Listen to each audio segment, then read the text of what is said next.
அதிமுகவை அண்ணாமலை அணையப் போகிற விளக்கு என்று விமர்சித்திருந்த நிலையில் அது கலங்கரை விளக்கம் என்று முன்னாள் அமைச்சர் RB உதயகுமார் கூறியுள்ளார். மதுரை திருமங்கலம் அடுத்த டி. குன்னூரில் மாற்றுக் கட்சியினர் அதிமுகவில் இணையக்கூடிய நிகழ்வு நடைபெற்றது. இதில் பங்கேற்ற பிறகு செய்தியாளர் சந்தித்த RB உதயகுமார் அதிமுகவின் வரலாறு தெரியாமல் அண்ணாமலை பேசி வருவதாக சாடியுள்ளார். அண்ணா திராவிட முன்னேற்றக் கழகம் அணையா விளக்கு என்பது அன்னை தமிழக மக்களுக்கு தெரியும். தாய் தமிழ்நாட்டு மக்களுக்கு வழிகாட்டுகிற கலங்கரை விளக்கு என்பதும் அண்ணாமலை அவர்களுக்கு வரலாறு தெரியாத காரணத்தினாலே அவர்கள் இன்றைக்கு வரலாறை படித்து பேசுவதை காட்டிலும் குறிப்பெடுத்து பேசுகிற தலைவராக அவர் இருக்கின்றார்கள். தமிழ்நாட்டுக்காக அண்ணாமலை செய்த மக்கள் சேவைகள் எதையாவது அவர் பட்டியலிட முடியுமா என்றும் RB உதயகுமார் கேள்வி எழுப்பினார். மொழி உரிமையை பெற்றுக் கொடுத்தாரா, இன உரிமையை பெற்றுக் கொடுத்தாரா, ஜீவாதார உரிமையை பெற்றுக் கொடுத்தாரா?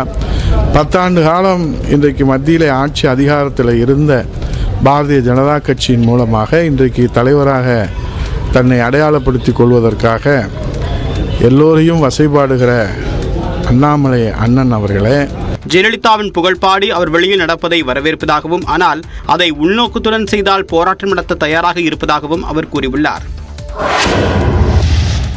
டெல்லி முதலமைச்சர் அரவிந்த் கெஜ்ரிவாலுக்கான ஜாமீன் நிறைவு பெறும் நிலையில் தான் சிறையில் இருந்தாலும் வெளியே இருந்தாலும் டெல்லிக்கான பணி நிற்காது என்று அவர் கூறியுள்ளார்.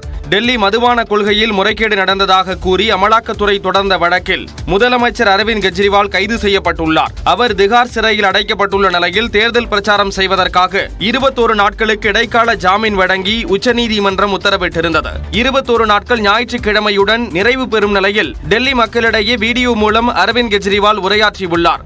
அதில் நாட்டை சர்வாதிகாரத்திலிருந்து காப்பாற்றுவதற்காக சிறைக்கு செல்வதாக அவர் தெரிவித்துள்ளார். अंदर रहूं बाहर रहूं, दिल्ली के काम नहीं रुकने दूंगा.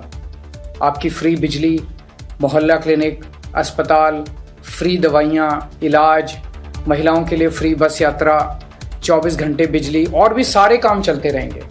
தன்னை சிறையில் பல வழிகளில் சித்திரவதை செய்ததாகவும் 30 ஆண்டுகளாக நீரிழிவு நோயுடன் போராடும் தனக்கு இன்சுலின் ஊசி தராமல் கொடுமை செய்ததாகவும் அவர் வேதனை தெரிவித்துள்ளார். சிறையில் இருந்த 50 நாட்களில் 6 கிலோ உடல் எடை குறைந்து விட்டதாகவும் தனது எடை கூடவில்லை என்பதால் உடலில் பெரிய நோய் இருக்கலாம் என்றும் கெஜ்ரிவால் குறிப்பிட்டுள்ளார்.